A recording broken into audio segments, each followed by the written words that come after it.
So, salutations, my fellow Americans. As it turns out, Hub has pulled out its support of Texas. Oh, the humanity! Can you believe it?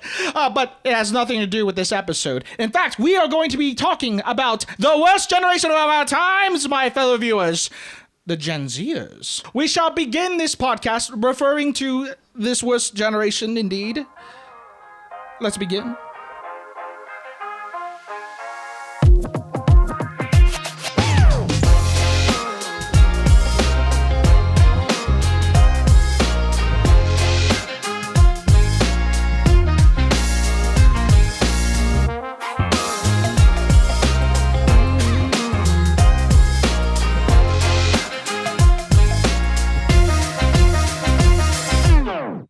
Hey guys, how's it going? It's Michael here, member of the Couch Gambit podcast. Yeah, we're gonna be talking about. Wow! Way to ruin it. Keep going. Speaking of what we're going to be talking about. Oh yeah, so we're gonna talk about what is unfortunately a group I am associated with. For the longest time, I thought, I could never be that bad. I'm not part of such a disgusting group of delinquents. And then he joined the Couch Gambit podcast. And realized his life was worse. Yeah, but I found out that, I am, unfortunately, a Zoomer, as the kids call it. My life is over. There's no wonder I'm fat. So yeah, anyway, today we're going to be discussing Gen Z once again. We did this once last year, but we thought it'd be a good discussion to do for our 1-year anniversary special. We're actually going to be delving into a couple of topics related to the problems associated with Gen Z. We're going to look through some stats, but mainly just ignore them for how we perceive the generation is going, whether or not everything being said about Gen Z is true, or whether or not, they're actually doomed. And if you didn't know this was our 1-year anniversary, yes, don't worry, we didn't know either. Happy 1-year anniversary. Except for Michael. Dear God, I didn't think we would make it this far. And just like Gen Z, it's all downhill from here. Also with Pornhub. Yeah. I got one in there. And potentially now I can TikTok. Oh, Just like Pornhub. Yeah, well, It's TikTok. sexist. Well, they're doing a whole bill on TikTok right now that would basically remove TikTok from the App Store, which would destroy many Zoomers' dream of being a TikTok star. But God, it would just give me that warm, fuzzy feeling. It would. Oh my- Just like Pornhub. Yeah. You know what else would give me a warm In fact, fuzzy this should feeling? be on Pornhub. It's just every Gen Zer. Every Gen Zer should have a registered Pornhub account. If I Oh may, my gosh. I think the ultimate warm fuzzy feeling would be the eradication of Gen Z. That would be us. Yeah. We would be a part of that, my guy. Yeah, the I Couch know. Gam podcast would be no more. Yeah. Net win. You know what? Fair enough. Yes, if that's the sacrifice that has to be made. Come on. Let's be honest. Look, our generation has brought more bad than good. We are the soul bright spot. It's true. It's true. You're welcome, by the way. You're welcome. I mean, at least we Fucking didn't bring the degenerates. Aryan race back, other than that one episode where we had one of the Aryan race members here. Your spawn, apparently. Hey, I wonder how many during the episode when we talked about polygamy, how many of those people who are arguing or people who hated that short, how many of them do you think were Gen Zers? Oh, dude, for sure. Like literally all of them? Probably all of them. Which, by the way, that I knew it was coming, man. Oh, yeah. Yeah, of course. Honestly, though, it was beautifully said, though. I appreciate it. I Yeah, thought it was I thought that wonderful. was a really good short. And thank you for taking the hit on that one, by the Yeah, way. no, absolutely. I'll say it again. Yeah, It no, was honestly, great. let me take a few blows for you. Yeah, polygamy's fucking stupid. Anyone who engages in it, you're just a bunch of fucking, Degenerates. I was going to say something worse than that. But yeah, degenerates, fiends, criminals, demons, We are internet friendly. At the very gremlins, least, you're just kind of icky. goblins, Disgusting. Big nasty. pussies. Okay. Ew. Like, stop. You might have to It's blurt that kinda one out, I guess. Stop So- it. Get some help. It's like, who wants to Stop it. share anyways? Get some help. Who wants... We're so off topic. No, so Are we? no, I'm even like looking down, and this is going to be relevant to our discussion. Even looking down for like news related to Gen Z on the same subject. There's so many contradicting, so much contradicting information. Like I look up Gen Z marriage, and I see one source that says, Gen Z is getting married more often than millennials are. It's like Gen Z, 75% are single. And I was like, so I don't even know what to believe. This is why I mainly kind of want to get into just our personal view on where the generation is heading, because there's so many contradicting statistics that are out there revolving around this generation. Yeah. So I do want to start off with Charles here, because he's back and he's kind of been on and off for the past couple weeks. Yeah. I'd Yeah, love to hear his honestly, yeah, opinion. you need to pull your weight. Yeah, dude. Oh my god. I mean, man, like this love is your truck and you need to push it up. I the hill. wish I had a truck last week. I got stuck in the Colorado blizzard. It was horrible. And what was that truck again? The Oh, truck. Yeah. What? You're a Chevy, right? You're damn right. It was a Chevy. Oh yeah, a Chevy Rescue. The audio, Woo! the audio was just destroyed. Fuck yeah. Ram sucks. Ford a little better. Toyota's Toyota, still hey. better. Toyota's still better. Ram tough. But yeah. Continue. Good old Chevy. Please continue. Yeah, no. Gen Z. I mean, what hasn't been said about it already?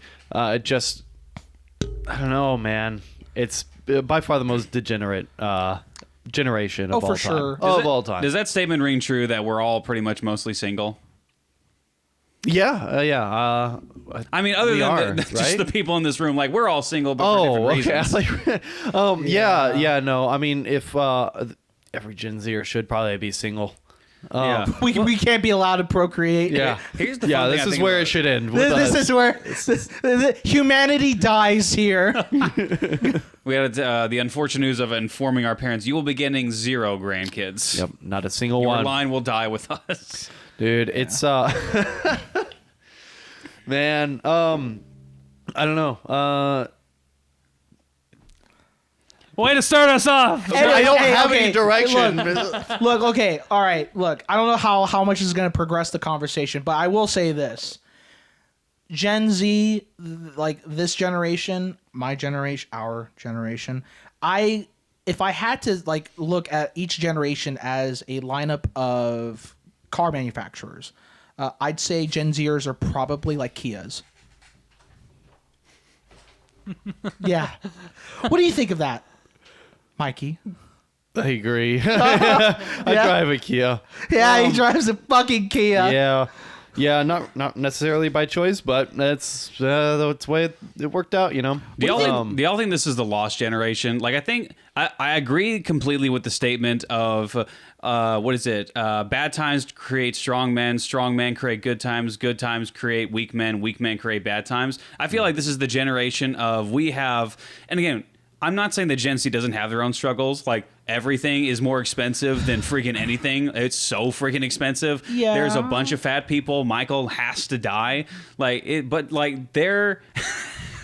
I had to throw that in there. I'm sorry. But no, I do genuinely feel like this is the lost generation. Like, the identity of this generation is non-existent. Like, you got, what is it, the boomers and the World War II generation. Like, you understood their goals in life. Like, what is it? Some of them were like, they had an enemy, they fought that enemy, and then when they came back, their goal was to make a family, their goal was to prosper, their goal was to just, like, continue our line, continue our generation. And we've kind of come where we have everything we desire. We got the TikToks coming, maybe not for so much longer. We have social media. We have the ability to keep in contact with all of our family members, all of our friends, all the time. We have everything that we ever needed, ever. And we're still upset. So many people are going on like the self journeys of self-discovery, and it's like, I need to find me, or I need to do what's right for me. It really is depressing because, like, I like a lot of old people music. All right, I'll just I'll be upfront about that. Oh, but a man. lot of it, like, especially with from it. like I'm with the it. 50s and 60s, it's Yeah. about like old, like, hard times, the Depression, wars, trailblazing. You know, whenever folks were moving out west and really roughing it, and it's kind of depressing because that doesn't exist anymore. And then you juxtapose it against the way that everybody views the world right now, pretending like it's the hardest time that Americans have ever gone through. And it's ridiculous. It really is just sad. Yeah, there is a kind of two truths to that can be stated. The problem is that it's not so much that the times are necessarily hard, although when it comes to financial situations, they are a little bit more difficult than they have been in the previous years. It's more so that we have too much stimulation in our daily lives. We're constantly scrolling down TikTok. We're constantly scrolling down Facebook. We're constantly scrolling down Instagram. And we constantly talk about how we want to have a genuine work-life balance to the extent that we're basically just bashing our 40-hour-a-week jobs on the internet and talking about how it's torturous, how it's just awful and evil. And then we get to our personal lives and all we're doing is getting on a computer and wasting every minute of our day. We don't have any lives outside of work. I mean, really consider this, right? Like, how many hours are in a week again? It's like 100. My math is failing me. It's like 160, Yes. like two, something like that, right? It's over 160 hours. Okay, you're complaining about 40 hours out of basically 160 something. I'm sorry, guys. That is a fourth of your week, roughly. You know, there are people. Your parents, your grandparents worked many more hours and they still had fulfilling lives. Okay, you having even less time dedicated to your job is not going to automatically let you find fulfillment. See, and that gives you like 72 hours of free time every single week if you're working a standard 40-hour job. And I can even sympathize with that. In today's economy, it can be a little bit difficult to survive off of a standard 40-hour job if you don't have any special skills nowadays. But even if, say, you get another 20 hours on that, and you work 60 hours a week. I mean, look at that. You still got 52 hours of your week available to you to do whatever you want. No, granted, I don't know if you took like average like 8 hours of sleep into the equation. I took average 8 hours of sleep into the equation. Wow. Good. Yeah. So with the average of 8 hours of sleep every single day, plus even 20 extra hours of work, you still have 52 waking hours of time that you can spend doing something other than scrolling up and down a social media feed. Plus, let's be honest, like these people who are screaming at the top of their lungs, I don't have a job that lets me do what I do, or yada, yada, yada. Like, what kind of personalities do you think that these people have? Are they going to go home and actually do something like that is mind-blowing or productive? Or like you're going to see these guys in their private times like, wow, I wish I could be like that. Absolutely not. I guarantee you each one of them just wants to just sit on the couch and just watch Netflix. Well, I guarantee that tends to be like the personality of this current generation. It is like, I want to do what's right for me, and you are boring as hell. Well, it's gotten so ridiculous because according to a Business Insider thing that I came across, which not the best source in the world, but gives us some information to kind of look at. The thing that we're looking at is apparently the employers will actually just reject Gen Z on the basis of them being Gen Z. One, because a lot of them are recently out of college, and so they're kind of viewing that as a lack of experience. But two, them complaining on social media about it, about doing basic work that everybody does, is really turning off a lot of employers when they see Gen Z on that platform. It's like, well, I don't want someone that has a lack of experience.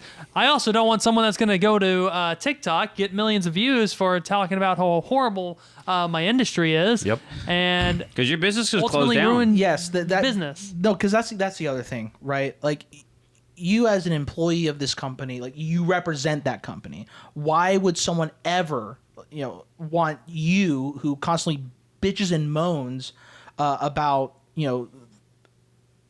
capitalism, or like how apparently they treat their workers like shite or whatever, like why would they ever endorse such behavior? I can't blame them.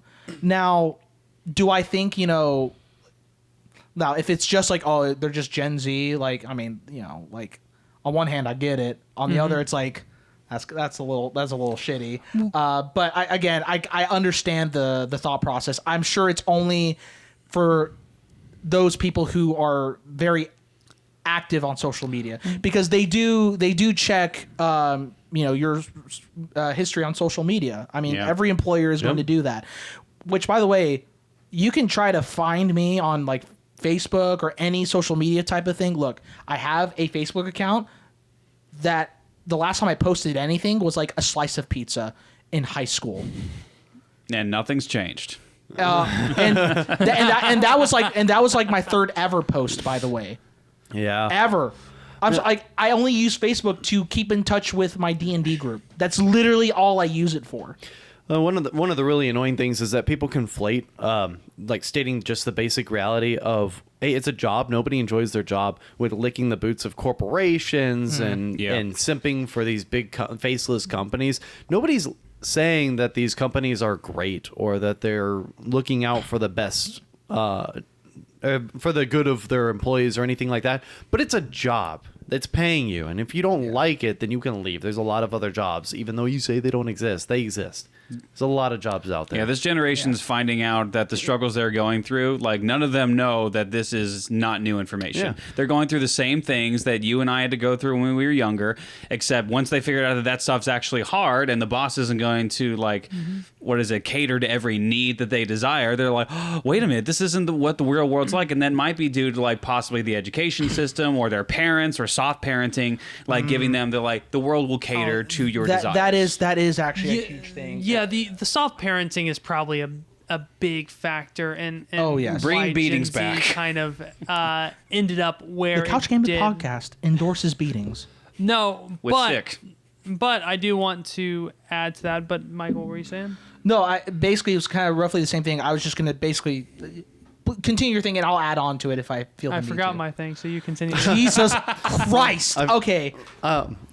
Yeah, no, it's just, well, it's annoying because it's like, what do you mean I can't wear whatever I want? I can't do whatever I want outside of work, and I have to take responsibility to get to work on time? What? Shocker. What is this? This is slavery. How can Slavery. they command me to About to give ca- up my time? What was it? Colin Kaepernick was conflating the NFL to slavery. Yes, I wanted to bring that up too. Yeah. Oh my But God. Liam, you have a thing, Yes, and then you I've have got to something to forgive say me. I after got that. 4 hours of sleep, and I've been up for like You're 14 fine, you're hours. fine, you're so fine, I'm whatever. losing my train It's of a thought here. classic However, Gen-Zer, by the way. Yeah, Classic. Liam, I had a please lot I speak. had to get done today. Liam, all right? speak before you lose your thought. I'm not losing my thought, but I was reading through some articles, and apparently lately, there have been reports from employers saying that Gen Z has been bringing their parents to their interviews. Oh with my them. gosh. What? That There's can't be no right. way. That- That yes. cannot be That right. is- There have been That's reports incredible. from employers stating that yes, I had a younger person come in and they brought their parents, and it's actually been like a regular occurrence. There's And no way. Yes, That- no, actually. Ring it up, Jamie. Pull it up right all now. right. Gen Z brings parents to interviews. All right, well, you keep This talking. has to be satire. I hope so, because that's sad. The job interviews? To job interviews. I mean, It's the first thing that pops up. that's incredible. One in wait, Is hold it on. an Onion Hold on. article? Here's the actual statistic. 1 in 15 Gen Z job seekers took their parents with them for the interview. 1 in 5. Hold on. 1 in 15. Whoa, One in like, fif- but like, No, hold it on. says 1 in 5. 1 in One in 5. wait, 1 in 5. Is there more to that? Wait, 1 in 5. I thought you said Okay. 1 in 15. Oh, did wait, say wait, 1 in let me- 15. I was reading the bold. Hold on. Let me go back real quick. fucking idiot. Fake news. Hold on. A survey of 800 employees by the Intelligent Group indicated that 1 in 5 Gen Z job seekers took their parents with them to job interviews. We're not talking about Gen Z teens applying for a summer job, but college grads going to professional interviews. That's actually worse. What? College grads. Okay, I was gonna say if it were teenagers, I could maybe understand that. Like I actually like I could. I'm not saying I agree with it. But at least it's like, okay, teenagers are really stupid. Yeah. Well, that's But, what I like, mean. That's what we're- I mean primarily. But also like maybe this is their first ever job interview, and they're like, I mean, this is the parents' fault for like just being like, yeah, sure, I'll go to your interview with you, thinking that was a good idea. But Dude, that is a horrifying statistic. yeah, no, that is terrifying. Genuinely, reading, like keep that reading. is. No, that was it. I can look for more, but that was like the base statistic. But I'm shocked that bottom part just really goes into like this isn't like teenagers, like which I assumed it would be teenagers. So- like, no, this is people who should be adults by now. What is the time frame? How? Like when By did the this way, hap- shouldn't these people already have jobs? No, this is a very recent occurrence. This is- Yeah, like, but when did this happen? Like, is this like when was this recorded? Is This what I'm was curious January 16th, 2024. about.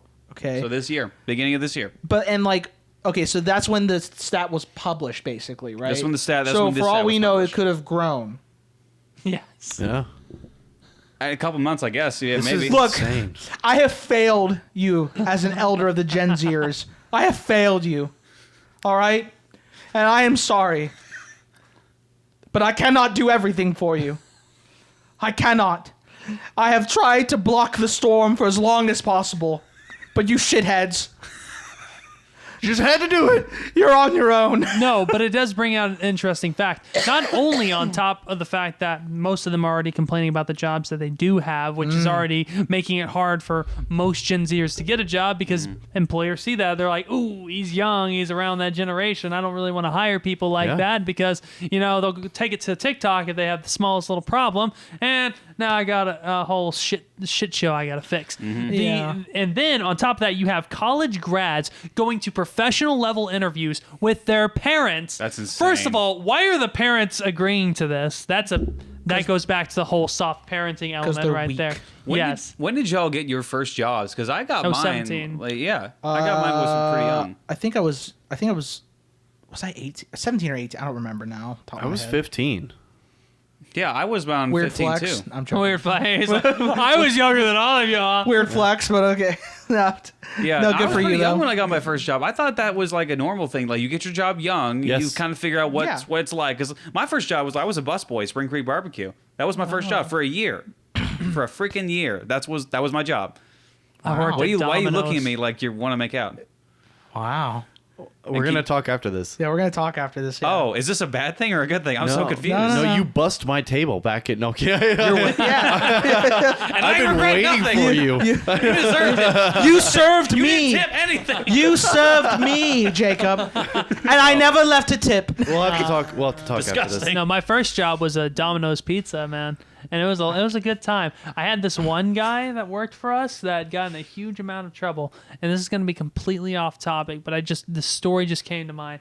He got in trouble because he used to like pretend to trip, and he would always grab this like one lady's boobs when he did it. Oh my gosh. and like he did it like several times, and the manager's like, dude. Now I will tell you something that was my fault when I worked for Domino's is I had this clearly like cracked out woman like walk in, and I was kind of a dumb 17-year-old, like I'll admit to it. You were a dumb And- 13-year-old And she's like, too. I need to use the restroom, so we don't have any public restrooms, but we have a restroom in the back. I'm like, okay, yeah, you can go ahead and use the restroom in the back. I figured I've had businesses let me do that before. It's dear. probably fine. And then as she goes into the restroom, she looks at me and she says, by the way, I'm running from the cops. And then she locks the door. She locks the door. And my manager is in the refrigerator. And keep in mind, I was a dumb 17-year-old. I was trying to be nice, and it bit me in the ass. I walked to my manager, and I'm like this. Excuse me? It's like, what is it, Liam? It's like, there's a lady in a restroom. And he was like, why is there a lady in a restroom? I let her in there. I was like, oh. It's like, yeah, she's running from the cops. And it's like, oh. And so she walks up there and she's like, hey, you're going to have to get out. We just called the police. And then we just hear this massive freak out going in the restroom, just smashing and banging. And she just suddenly walks out, looks at us, walks past us, and then runs right across the highway. We go in the restroom. She tore the ceiling apart from the restroom. She tore the sink off of the wall. God. What strength? And she broke the toilet. Oh, wow.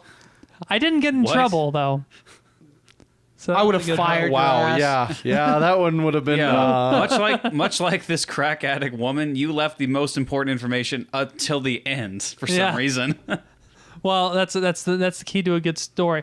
Granted, Indeed. I never made a mistake like that again. I learned my lesson. Good Fair for you. enough. I just stopped being nice. I just He calls the cops on every crackhead he's seen. yes, without hesitation. He's got the cops on speed dial. He's like, yeah, I got another one. Yeah. Oh, we had a homeless person walk into my job the other day that was banned, and basically was trying to buy a coffee, and I just started dialing security, and I was just like, No. Starbucks is super inclusive, by the way. I'm not getting involved with this. And then, but no. Yeah, I lost my train of thought, Charles. This is. Let's go from crackhead story. Charles, wait a follow minute. that. No, but I do want to get into kind of the meat of the discussion with all the news revolving around Gen Z. You have stats that, apparently the marriage rate is high. Oh, apparently the marriage rate is low. Oh, Gen Z is more conservative. Actually, Gen Z is super progressive. Oh, Gen Z is struggling in the job market. It's like Gen Z is the future. And it's just all these contradictory statements. I want to know, in your personal day-to-day experience, when you see people that are around our age group, what from your perspective, what seems to be the reality of the situation? Because if you were to look online, you think Gen Z is just absolutely just gone.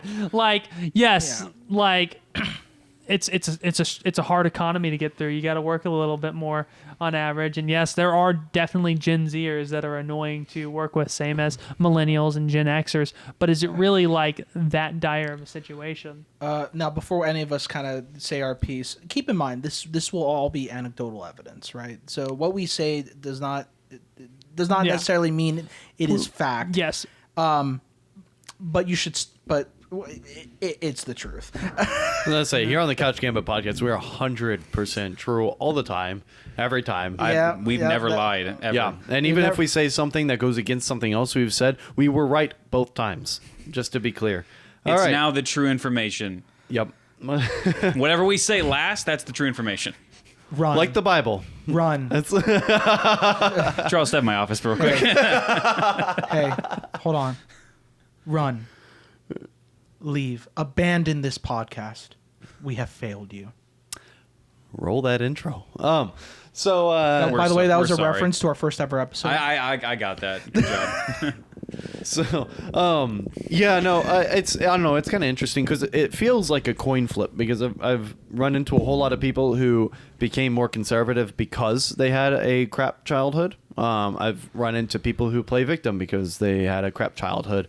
I've seen people respond opposite to super conservative parents, and then I've seen people who carry on their conservative parents' views. So it's honestly, I can't make sense of it. It's a total crapshoot. I've seen people who really have their life together, and then I've seen way more who don't.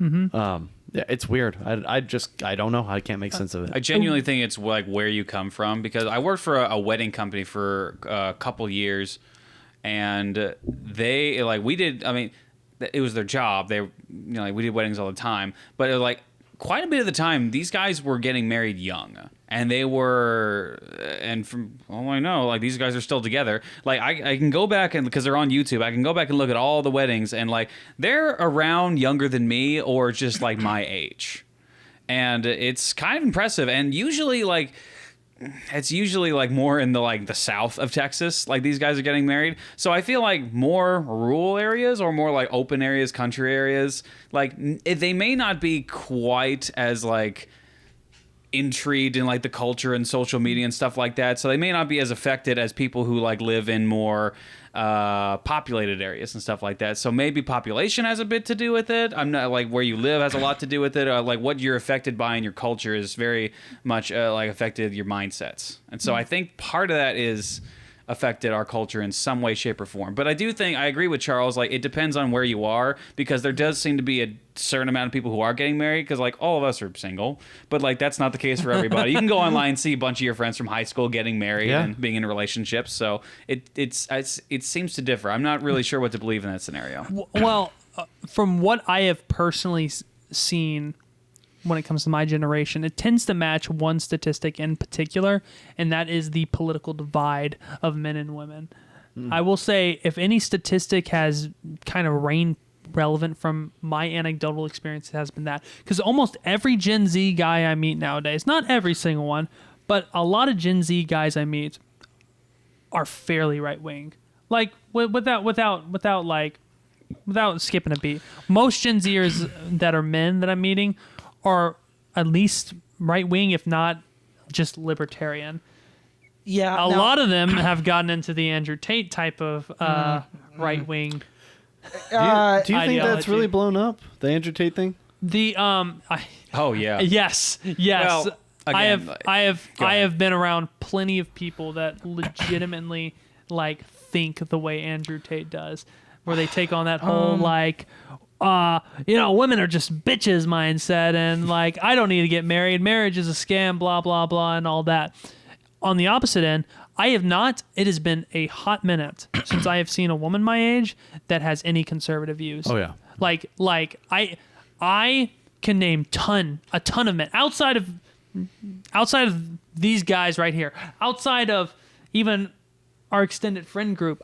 Most Gen Z men I meet are relatively right wing. That does not go the same for Gen Z women, and I think that's a big reason why you may see kind of a split in relationships. You don't really see men and women getting together too often, which I also see happen a lot. A lot of people I know are single and aren't in an active relationship, such as these guys right here, and including myself. And I think that has a huge part to play in it. It's because we're surrounded by women that think stones affect them. I'm sorry, Michael, you were saying something. Yeah. So I will say, the thing about, with anecdotal evidence is that, so yeah, you're saying that a lot of Gen Z men that you meet, that you engage with, more conservative. A lot of it, again, I could be wrong, and you can correct me, but a lot of that happens to, a big factor is the environment you find yourself in, though, right? So, for example, when you found me at the bar that we used to go to a lot. Behind the dumpster, and Well, this It was is like, it's Eating like McDonald's. like a dive bar, basically, right? It's the same thing when you introduced me, like some of the other guys when I went to this other bar with you at one point. I don't know if they were conservative fellows, but like, it seems like you're gonna find people who are more aligned with your thought process, with specific places that you would go to. This is why I specified even outside of like my friend group. When I meet men, right? No, my age, I'm they are encompassing typically- that. Though. Yes, I am encompassing. I'm that. saying that my anecdotal evidence has Yeah. kind of matched up to the statistic. No, I know. I'm just saying this is for people who are watching our podcast for some reason. Yeah. Like, just take it with a grain of salt is all I'm saying. Is because, again, part of anecdotal evidence is, again, like, it's the environments that we find ourselves in. When we meet people, we normally will go to places where we'll most likely interact or find people who are going to be as like-minded as us. I do want to follow up on this, and this is not just to strictly like target out like Gen Z women. I know Gen Z women that are fantastic. Not a lot. Mostly it's older women that are. Yeah. Hold on. oh, dude, I got no disagreement. No, but let me stress this by saying, and this is going to go into a point. I also know a lot of Gen Z men that are all on the hype train for Andrew Tate, and or the more southern type of Gen Z man who is a very stereotypical kind of like, we're gonna just support Trump no matter what he does, and like Trump's the savior, boy. Oh, so Mikey. yeah. Yeah, I was going to say. Well, here's the thing. No. Again, I'm on board with Trump, but I'm talking about the very stereotypical, like, it's like, oh yeah, it's just stupid lip, you fucking dumb it, like just aggressively getting in people's faces. Because I actually had an event happen. It's extremely annoying. Yes. I want to be super clear. If you support Trump over somebody like DeSantis, I don't understand. I really don't.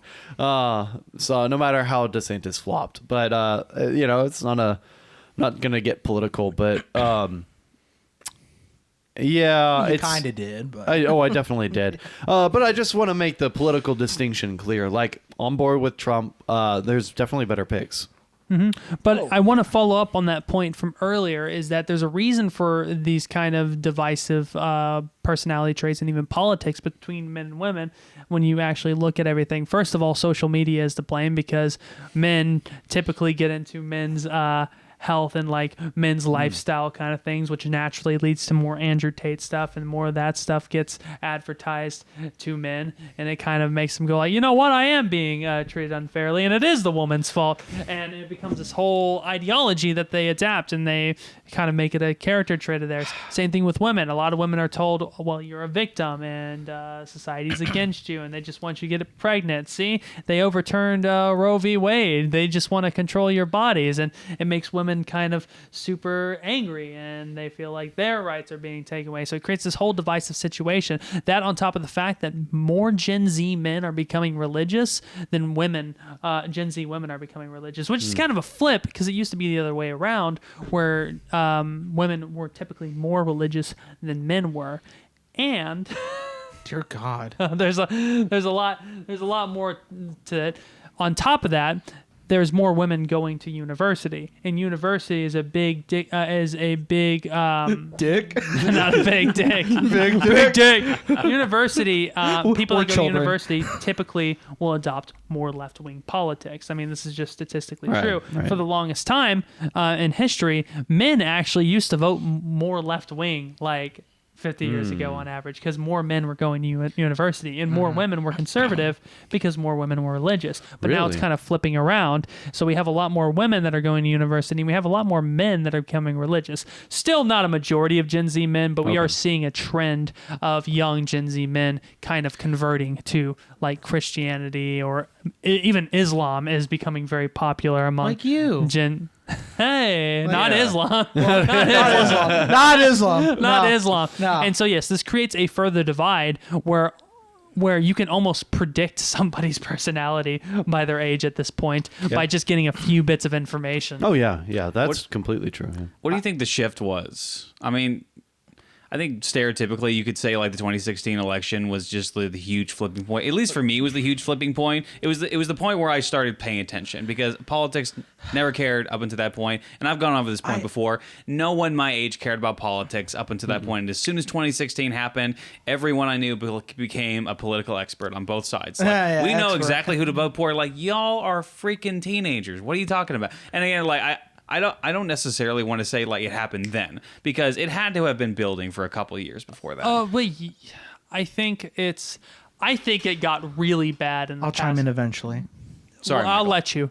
I think it got really bad once the whole like COVID shenanigans started up and Oh, the whole God. like Yeah, baby. George Floyd thing kind of got built up, and it just created more and more of a political divide between people. And now we have the Ukraine and Russia conflict and the Israel and Palestine conflict that people are strictly choosing sides on. Everything must be And it's politicized. just separating people more and more. But on top of that, that connects to the trends that I pointed out before. You see more men becoming religious and more young women going to university. So they're already adopting a certain set of politics, and you always got these hot button issues that are also heavily separating people. And typically the right wingers are going to support Israel in the conflict, and typically the left wingers are going to support Palestine in the conflict. Or when Ukraine and Russia, you have Ukraine, and some far right wingers will support Russia just right out in the conflict. So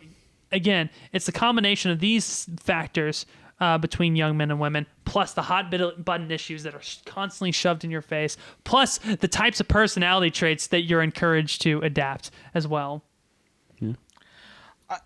Here's the thing. I care less about what was like the turning point, with whether it's the 2016 election or COVID, which don't get me wrong, like COVID was really just an excuse for people to just be children again. Honestly, in the sense of, I don't have to work. This is fantastic. I can just do whatever I want. Like learn how to play poker. Poker. I hardly Like know. a kid. Like a kid.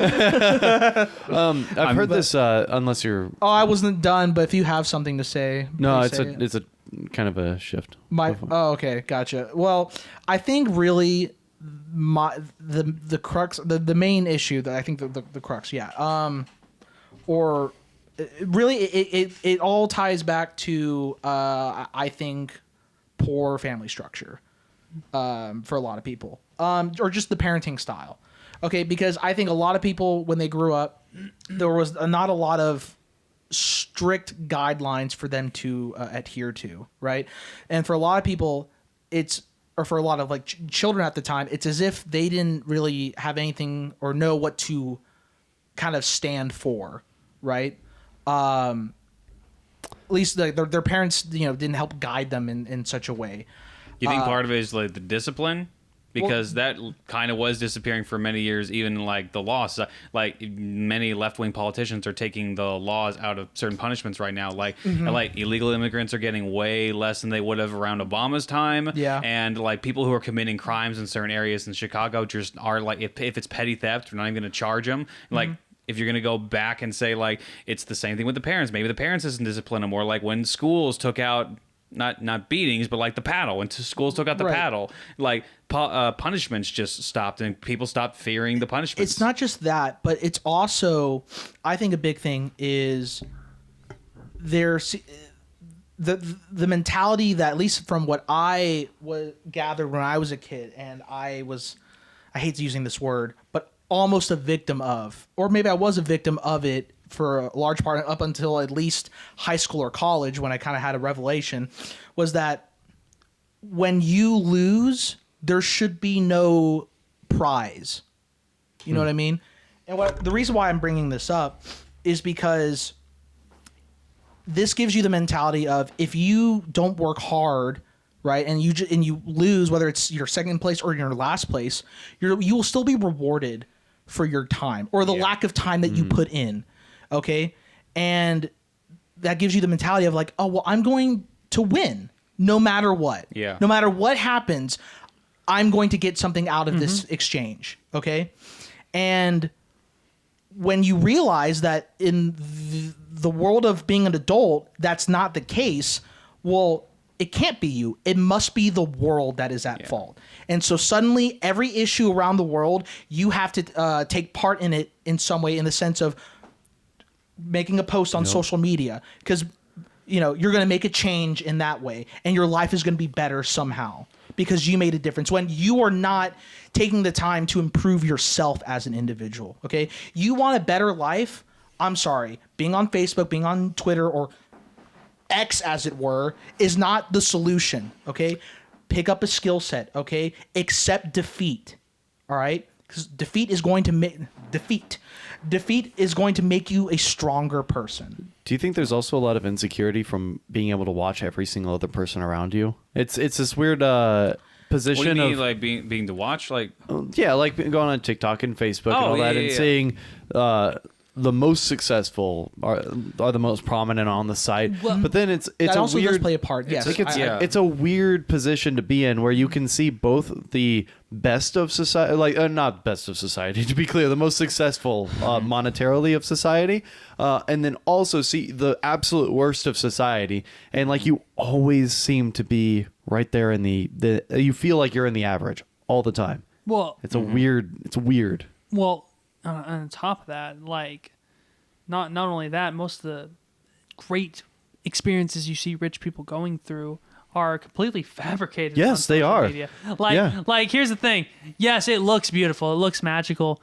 It was probably fun. It was like it's probably a rental also. It's probably a rental as there well. are a bunch of like social media posts now where you see a bunch of TikTokers like making fun of other TikTokers in the fact where they're getting they're setting up their equipment, they're setting up the light, they're setting up their phone, everything that they need, and then they're like, okay, what? And then they'll start to get emotional and stuff like that. Yeah. And like obviously that was the case before, but it's so apparent now, like there's no like genuine human interaction anymore. Like not even genuine human action. There's no authenticity. There's no authenticity. It's all fabricated. Well, yes, and part of what the fabrication does on top of that is it kind of forms this mentality of escapism in people's head. People are like, man, I wish I could live in a van and drive away and live in a van down by the river and get away from everything. Man, I wish I could have money and go on these wild vacation. Well, these people are social media influencers and they have so much money. I want to be a social media influencer. That seems like something that I could do. Despite the fact that most of these people that want to be social media personalities don't have the key thing to being a social media personality. A dad. And that is a personality. Like here's the fact: is most people don't have incredibly unique personalities, but a lot of people like to think that they do. Isn't it interesting? You got a lot of kids now that went from wanting to be fighter pilots and police officers and firefighters and Yeah. all these like heroic jobs and all that, Yeah. and they want to be streamers. They want to be TikTok influencers. They want to be fitness influencers. Like, it's crazy.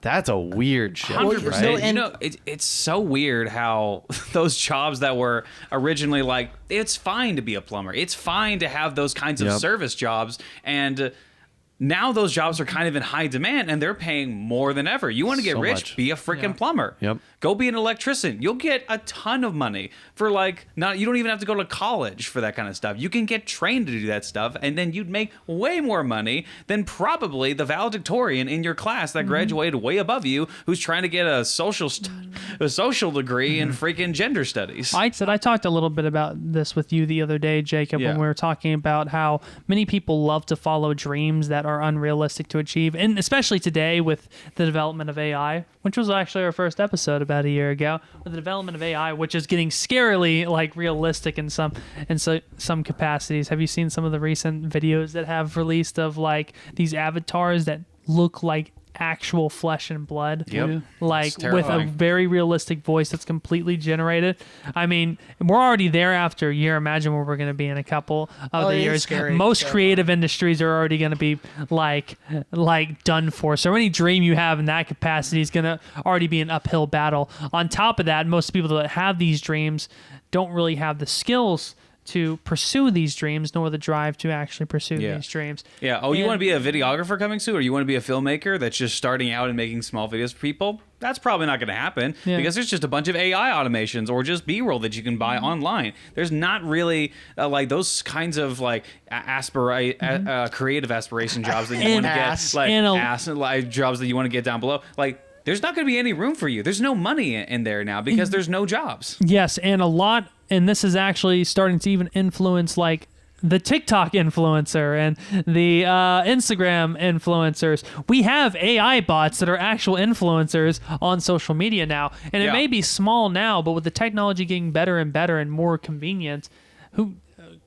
I mean, heaven knows where it's going to end up in the next 3 years, making your dreams of being an influencer that much more unrealistic. Charles, your dreams are crushed. Okay. Sorry, Michael. So the disease or virus, whatever you want to call it, that is social media. Really, the damning thing about it, and I've said this countless times, is that when people make their posts, the really successful posts that have so many views are the ones where it is these people who are posting the best parts of their life, okay? And it spreads like wildfire. It spreads like COVID. And people think that, oh, well, I want to be that successful. And a really great example is streaming, right? Whether it's for Twitch or YouTube, all right? When people watch these streamers, what they fail to realize is that it's not their gameplay that is captivating them. There are some cases where that is though, because their gameplay is just that high, right? They're just that high of a level, and it's most likely they're successful because they're a pro player, as well as the fact the main ingredient is that they're entertaining. They are entertainers before they are gamers. Okay, that's actually just the truth of it for a lot of successful streamers. Asmongold is a perfect example. If you guys don't know who Asmongold is, he used to play World of Warcraft. I think he still does, but that was a large thing, his main thing. But what people were captivated by was just his personality, what he would talk about. It got people thinking, and he entertained people, right?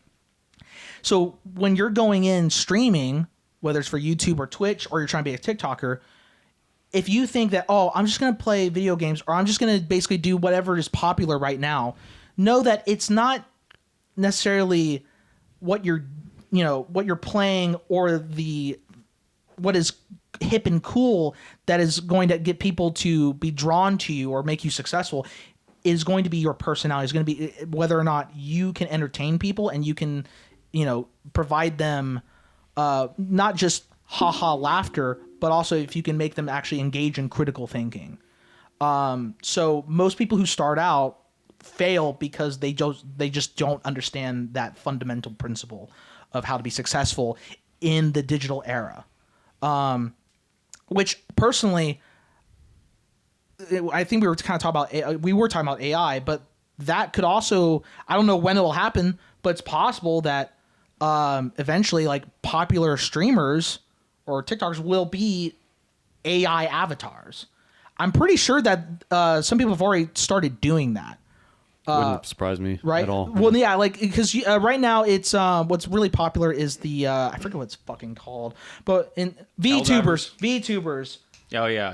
Helldivers. Yeah. I was talking about video games again. I do want to play Helldivers too. By the Yeah, it way. looks so fun. It looks so good. What is a VTuber? I've heard this a VTuber lot, but- basically instead of me being on camera, I would have sexy anime boy as my avatar where I'm moving around or whatever. Like it's like basically be like a 3D model where like whenever I make a movement, that anime-esque avatar mimics the movement. So I'm not on camera. My anime avatar is. That is huge, especially if you're a female. The next episode will be replacing all of us with female girls. I'm down. Anime. It's just gonna. This is actually a discussion we're gonna have after the fact. Is that we're just all gonna have anime girl. We're all gonna undergo We're all gonna sex be change. anime girls, and then it's just gonna be Cameron's pillow sitting in the in the chair, and he'll just be shaking it around. Charles-sama, daisuke desu. Okay. Yeah, I would probably be a Bro laughed fantastic like female Kira VTuber. there for a second. Dude, no kidding. Oh my god. I need a death note. What happened to the pillow? Did you wear her out finally? Oh man, she's Hey, been used and abused. I was about to say you can ask Liam Oh, about Liam, some ways to is that what you've been doing, you dirty you dog? Can rekindle your love life there. Oh, brother. But yeah, no. She's the best I ever had. But unfortunately, yeah. So social media and bad parenting—that's the crux of the issue for Gen Zers. That's really what it is. Well, on top of that, it seems like from the In government. statistics, in government, from the statistics I just pulled up on Google, it seems like 25% of Gen Zers were raised by a single parent household. So is- that's already a. That's half of this podcast No. right now. Number one predictor of success, right there. yeah. Unfortunately, yeah. That's- My yeah. parents divorced. That's not when I half of was, this at podcast. a very No, young I'm age. saying That's- half this podcast doesn't have a father. Oh, okay. Well, just trying to okay, make a but joke. adding on to that though, like yeah, my parents divorced when I was at a very young age. So that's why like from like My parents never got married. great. That's why from elementary, middle school, and high school, I think that's why like I think I allowed outside opinions to sway me quite easily. You know, and also where like I didn't really engage in talks of politics like ever really. No. Like in high school. It just wasn't my cup of tea. I had no interest in it. And usually I would just parrot what Kyle would say, or sometimes I would parrot what you would say, Aw. just for the sake of a fucking argument. Yeah. Even though I had no idea what I was saying, by the way. Which again, that's what a lot of people do still. Like Oh, yeah. a lot of Gen Zers, they will say shit that they've heard without understanding what the actual words mean. Yeah. Holy shit! Stop doing that. I was guilty of it. I'd like to think I'm no longer guilty of it. I There's a think lot I of think people- all of us at one point may have been guilty at it, especially of for that, sure. especially at a younger age. But yeah, there is a lot of people. Hard to that- say at a younger There's age. a lot of people that like to get political when they're not usually political, and they'll just They'll just fall on their fucking face without realizing It's it. it's really funny because the way that you learn to break out of just spouting off nonsense is by being challenged, and a lot of the people, 100%. especially on the left, that don't want to offend anybody else, but also just tumble further and further down. Like I think that's way more of a slippery slope than any of the Andrew Tate stuff could be, because at least there's a stopping point with that. But yeah, it's really interesting to watch somebody that's on the left who's been super deep into it all their life get challenged because it just shuts down. Yeah. It's crazy. Oh yeah, I remember one time I was at a after the overturning of Roe v. Wade, I was at a abortion protest, and I was talking to this one lady very calmly, and she was talking about And honestly, you can have your opinions. Abortion is bad. I'm not a fan of it. But anyways, I was talking to this lady about it, and she said that she personally believed that life began at conception, which is not usually a view that you get from most pro-choice people. So I was curious to kind of dive deeper. That is actually really interesting. Yes, and I was actually able to. I wanted to dive deeper into this, and I said, well, if you believe it starts at conception, then I need you to explain why you would be Okay, killing a child. for abortion. It's like, well, it's her choice. I was like, this. It's like, but you believe that's a life, right? So certainly, there's got to be some caveat. Like, would you agree with the choice of someone doing heroin? And she's like, no, that you can't just do heroin. It's like, but that only hurts you. But you agree with the choice to kill a living being that you believe is a living being. And I didn't even press you on this. You stated that from the beginning. You just think it's a living being from conception. So what's your excuse? I was like, oh, it's a choice. And I went down the line. I said, okay, we'll ignore that. What if we go to like 12 weeks? Oh, it's a choice. I was like, 9 months. I was like, I think that's a choice. And it's just the same repeated, like, oh, it's a choice. It's a choice. Like, what does that mean? Like, what is the significance of a choice? It's like you and that's almost just like, had an opinion there, but then the rest of it is just repeated again, talking points. Yes. And here's the thing. If you want to make an intellectual discussion for why abortion is wrong, I know many people that can make an intellectual case for that, even though I disagree with them. Why abortion isn't wrong. Sorry. I know people that can make a intellectual pro-choice case, even though I don't agree with it. But that is just such a bare bones, like, repeated just word that goes around and people say it's a choice. It's a choice. It's a choice. Like you have to explain why it matters that it's a choice, because there are plenty of choices that we don't allow. And it goes with any other subject. You want to talk about Trump, he's like, oh, he's a sexist, he's a racist. It's like, what makes him a sexist and racist?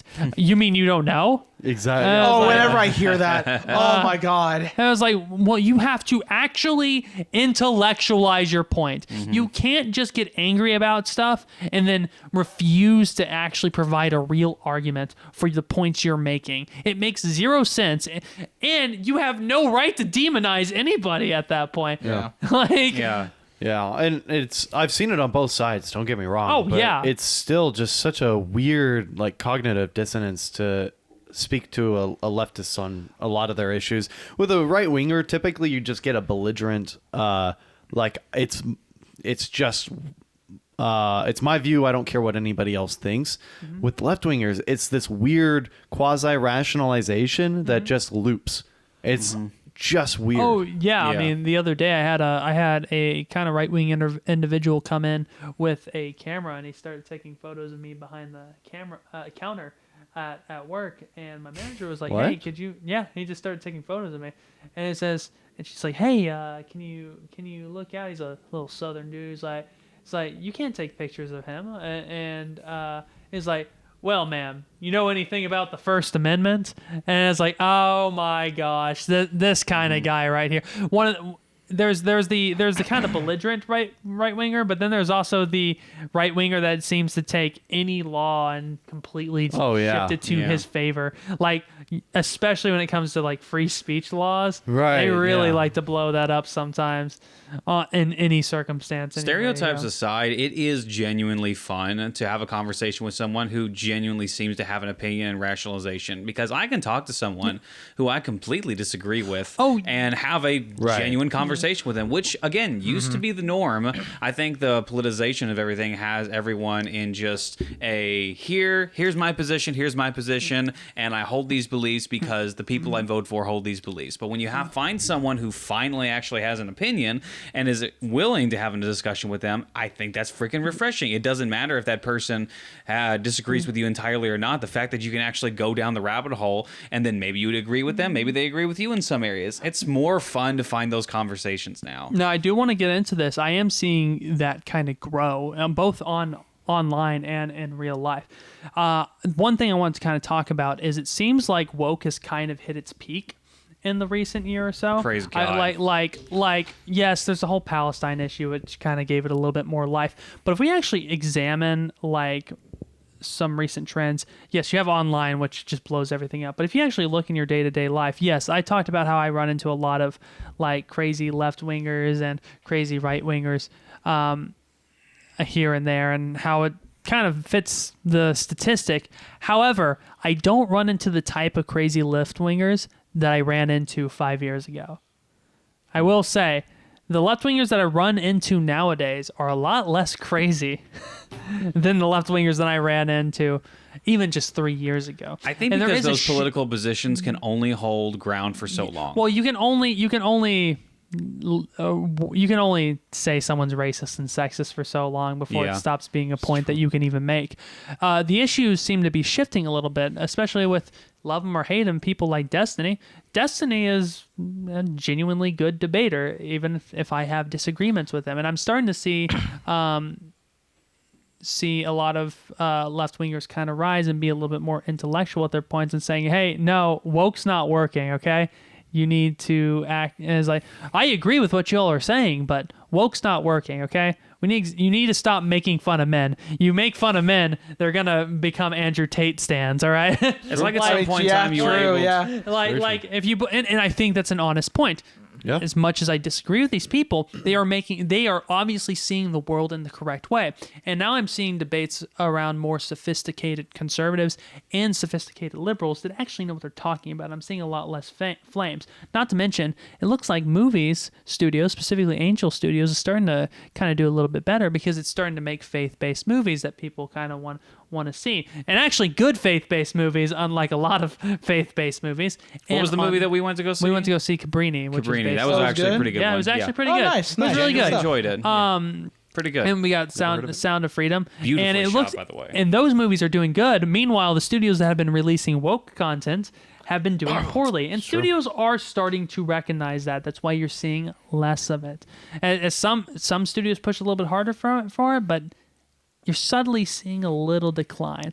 And I think in the next 5 years or so, the whole woke concept will be next to dead. I think it's because people are finally trying to get going back to what we Been used 14 to. years. We It's been- used to yeah. be able to live in tandem with one another. With like, there is a truth to say that conservatives create the culture, and so you can be liberal.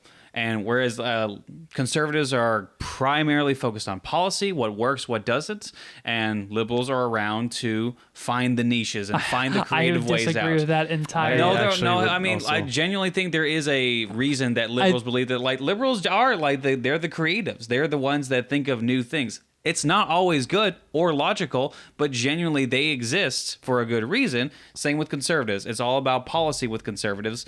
Liberals are more like I'm talking about more traditional liberal here, not like the far left. I'm talking about traditional liberals that were more about creativity and finding the new pathway. And I will say, like, one position that I tend to agree on with the liberal side is they are more, even though I don't think they go about it the right way at all, their side is more about compassion. And where I do think that the cold hard facts of the conservative case is, yeah, I 100% agree with that side of things. There is sometimes no room for compassion in any way. Oh yeah, like this is where I'm on board with you. There are a lot of left wingers that their compassion is kind of misguided, and it's, in some cases you can argue that it's not even genuine. It's just kind of to push a political narrative. On the surface level, there seems to be a much bigger compassion element that is being portrayed within their political realm. When it comes to conservatives, the stereotype for a lot of conservatives nowadays is the angry Trump supporter. Oh, yeah. Right? And like, that's unfortunate. I want the stereotype for conservatives to be more like Michael Knowles, who's a little bit more of a philosophical, love how he debates or hate how he debates. I love some ways of some things about how he debates, and some things I just can't stand about how he debates. Nah, Elon Musk, where's my flamethrower? He argues things in a more philosophical manner. He's not standing there going like, well, you dumb sissy liberal don't even know how to fucking work. Like yeah, that's not gonna bode too well for us, and it's gonna turn a lot of people off from our side. Yeah. Actually, speaking of debates, did everyone here see the debate between Ben and Destiny? Yep. I did not. Oh my god, you need to watch. It was a lovely It's debate. interesting. I work, man. Yeah. That's a I mean, long like debate. seriously, you normally don't get like well thought out debates. Well, at least back then, like within like the last like year or two. Well, that's what I'm saying. That there's a trend that's starting. No, I know. There's, Yeah, like, I'm just adding like to it. Alex O'Connor, who is a Yes, I do. Hey. boy howdy, Alex O'Connor, which I forgot. Cinnamon flavored Tennessee whiskey. That's good. Really? so It was terrible for about a year and a half ago. It's aged pretty well. Yeah, that's good. I like it. Alex O'Connor in particular, the Cosmic Skeptic. If I don't know if you've heard of him, he's a big atheist YouTuber, but he's actually like a really smart. He's a really like intelligent guy as well. Wait, is that just one of his channels? Because Cosmic Skeptic is Well, 'cause his I- only channel. that just reminds me of Armored Skeptic. Oh, no, Armored Skeptic's a different person. Okay, I didn't know if that was the same person. But Okay. Cosmic Skeptic has lately been getting involved with some people at the Daily Wire. He had a debate with Ben Shapiro. He also had a debate with Michael Knowles on Really? different subjects. Yes, he debated Ben Shapiro on the morality of religion, I believe. I'd have to double check. And he give me debated whatever's least. and he debated Michael Knowles on whether or not America was a Christian nation. He took the position that it wasn't, and Michael Knowles took the position that it was. Naturally.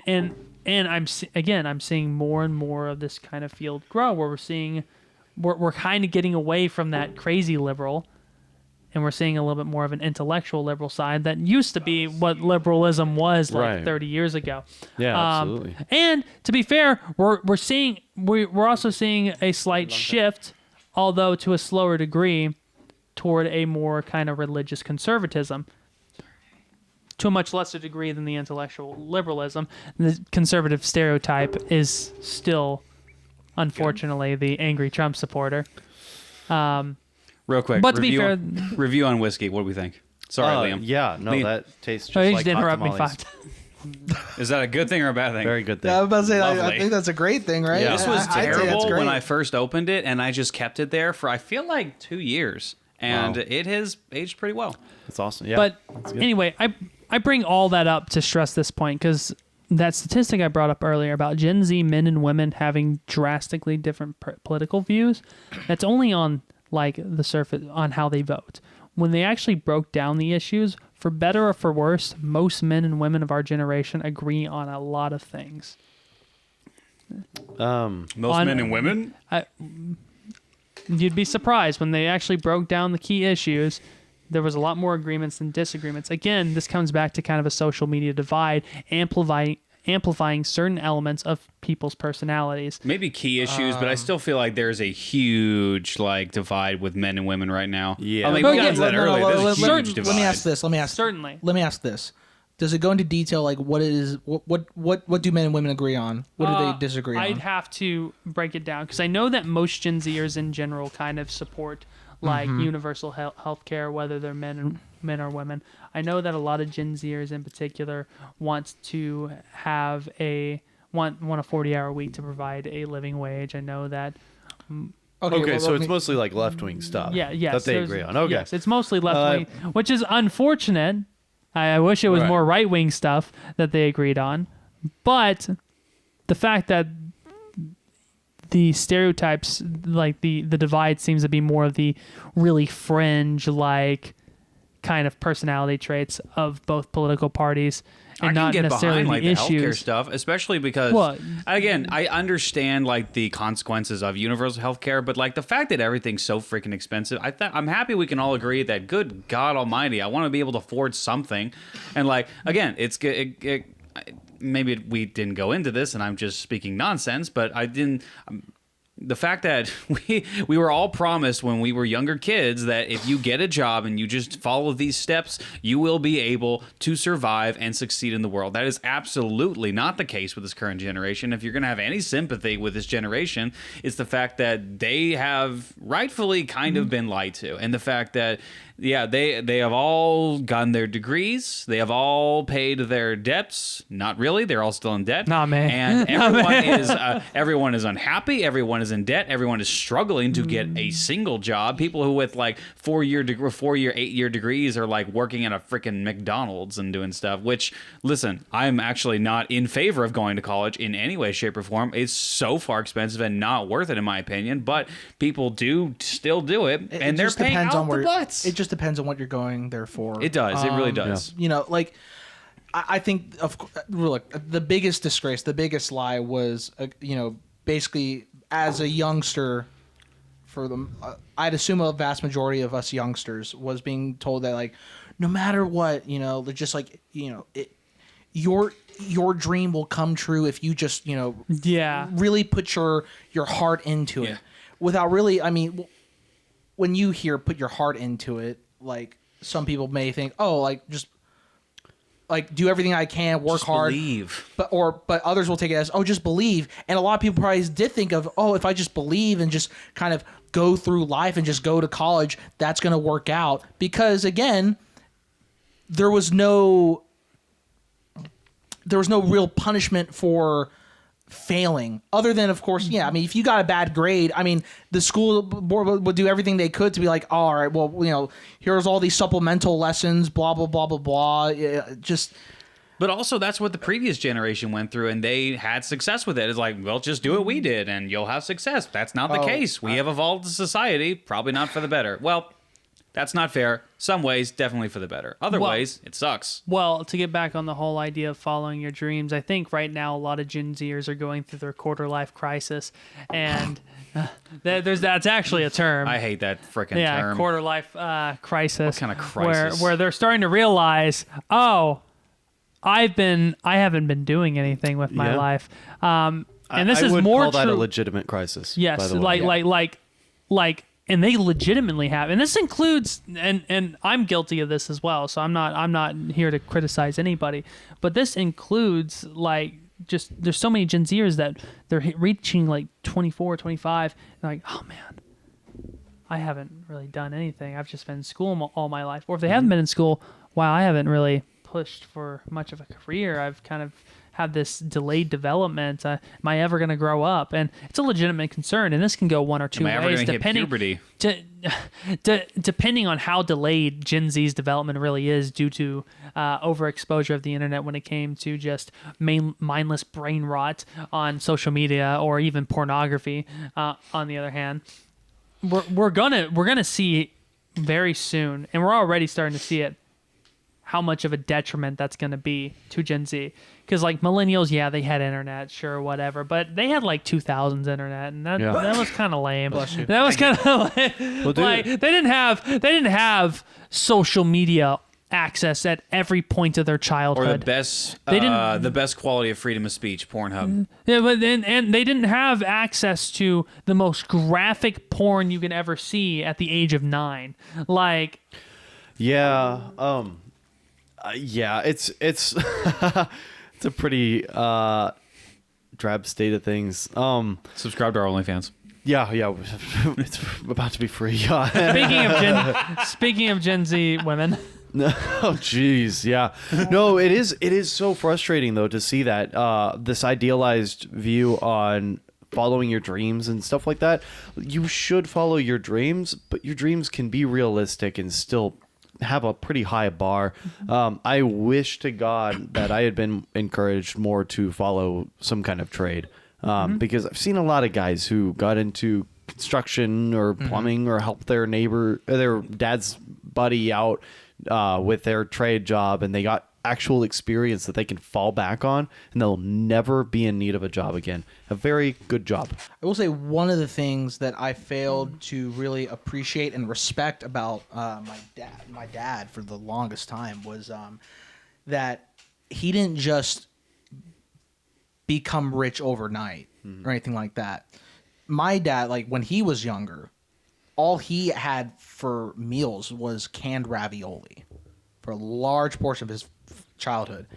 And when he did go to college for a little bit, and it was for comp sci, I believe, which cool, I guess. But my dad was still working, not just part-time, but like full-time while going to college for his short, brief time. And he was painting cars, right? And it turns out he really had an epiphany that like the money he was making painting cars was more than what people with the degree he was pursuing were making. And he's like, oh my God, I could like do something with this. And he branched out. He, learned other things. He knew about cars. He was great at painting them. And eventually, I don't know the full story because I never really sat down with him for him to talk about the full story. But I mean, he learned a trade, and then he wanted to venture out and like do his own thing and do it better. And granted, he made many mistakes where he rose and then fell. But again, like the thing is, he was the hardest working man. I didn't even realize I was right beside for the longest. I just when I was a child, I was like, oh, he's rich. I ask for something and he grants it. And again, that negatively impacted me for the longest time. It wasn't until I really saw him hit rock bottom again when he was in prison and all that stuff for doing drugs, heroin, hardcore shit. And I thought, like, well, that's it. He fucked up. But no, when he got out, picked himself back up, worked harder than 99% of people in the world. And man, he was in such a fantastic place. And I thought, well, his hard work stops there. No, nay. When I worked for him, and then eventually with him, I saw the background stuff. He worked more hours than any other guy who was in his shop. He was always working, but he loved it. And one thing I know for certain is that he loved being able to provide for people. That was the big thing. I did want to follow up on his point real fast about the fact of your dreams can be made realistic. And ultimately, this will go back to his point earlier about bad parenting. There's a lot of parents that the second their kid gets interested in becoming a movie star, or becoming an actor, or becoming a filmmaker, they'll be like, oh, wow, can't wait till you're on the big screen, and they'll mold that passion. Yeah. Oh, they don't mold their children's passions around things that they're likely to achieve. They mold their passions around these things that they have basically a less than 1% chance of achieving because they themselves were taught. Yeah. Oh, if you keep pursuing their dream, if you pursue your dreams, you will make it. And it's kind of a light that they don't want to let die within themselves. So they push it into the kids. And now we're kind of at the far end of that, and we're feeling the effects on that. Liam, you and I went to the film class, and I guarantee you that was the same thing that was drilled into every one of their head. Okay, I may be insulting all my classmates at this point, but I never see y'all anyway. I only see Liam. I only like him. None of them are doing anything film related. that only exists in a dream at that point. There are so many people, and I see that in. I'm not gonna say. I see that in other people as well, and it only manifests as a dream, and it only manifests as I can't wait to do this, and freaking nothing else. Yeah. And I will piggyback on what you said a second ago. I think that people don't value hard work anymore. I don't think people value the reward of hard work. And like going back on your dad's story, my dad used to take me out.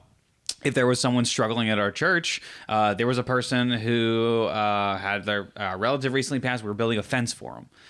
Me and my brother did not want to go do that stuff. My dad just says, shut up, you're doing it. It doesn't matter. Right. And he put us to work, and we built that freaking fence, along with some other people, of course. Yeah. But, like, we freaking built that fence. And the reward afterwards, and, like, my dad showed me, like, when we were done, we went out to go get some ice cream. We went out to go get some goodies. And he taught us, like, the reward after hard work is so much better than just getting up in the morning and just eating some crap that's awful for you. And it's like, dude, I just did something with my day. Not only did I do something with my day, but I helped someone with the day. Now I feel like I've earned this stuff. And hard work is like a rewarding factor in my life. And it's not always going to feel that way. It's going to suck. But there is a genuine... there's a genuine good thing to just working hard at whatever it is. And you don't have to like it. It's just hard freaking work. And I will say, so I've said this before, kind of these exact words. So I apologize for anyone who's caught this, but I'm not the most profound with words. So I'll say it though. What my dad understood was something that a lot of people in our generation cannot fathom, or maybe refuse to understand, is that any journey that you take, right? you can't only look at the summit of the mountain. Okay. It is a climb, right? And not only that, but during that climb, it's not always going to be an ascension, right? Take my dad, for example. Fell off the mountain time and time again. Not literally. That's not how he died, by the way. Calm down. But in this metaphorical journey, though, you are going to fall countless times, right? And you cannot let that discourage you. You simply cannot. And it also ties in with social media. How I said before that when people make their posts, it's only about the best things that are going on. And again, that's only looking at the summit, the end of that journey for some of these people. You're not appreciating the actual climb. Yep. Mm-hmm. Once you understand that you have to, make that climb and appreciate and learn from when you do fall, you're not going to get anywhere. Okay. Because the problem is there is nothing wrong with dreaming big. I actually don't think there's anything wrong with someone who wants to be a movie star or a singer. The issue though is if you are not equipping yourself to succeed. 100%. If you're not understanding that the journey is long, perilous, and that you may not reach the summit before your life And not even It's- having a backup plan Well, to go along with it. It's also fine. It used to be that you climb up the ladder, and I don't mean the corporate ladder. I mean you set short-term goals for your life where you gain skills and you develop yourself personally, and then finally you achieve the dream. You're not meant to achieve your dream at the age of 18 or 26 or Yeah. it's like, dude, you were supposed to retire with this dream. We're talking 30s and 40s, and then finally you retire and you ride off of living the dream. And I certainly made this mistake. When I graduated Yeah, from high same. school and I went to college, I truly believed that with the backing of my supportive mother and my successful dad, who was also, supportive in his own way at the time, that nothing could possibly deter me from success, right? I was obviously wrong. Okay? I mean, look at me. Yeah. But I've come to this revelation that by the time I was 23, 24, right? Kind of what you were talking about before.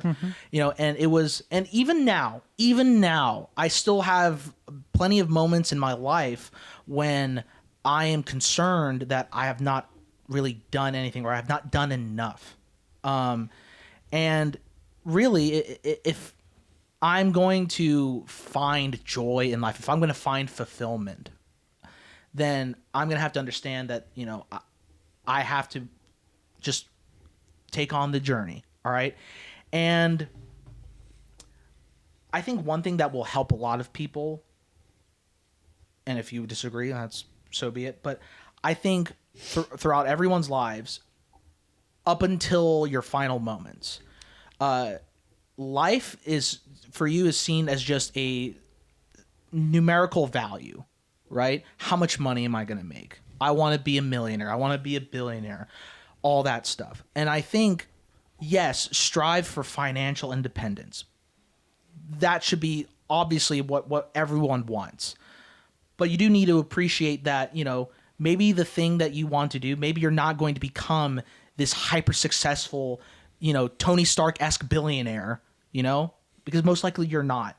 But if you can find fulfillment with what you're doing and be financially independent as a result, honestly, there's nothing wrong with that.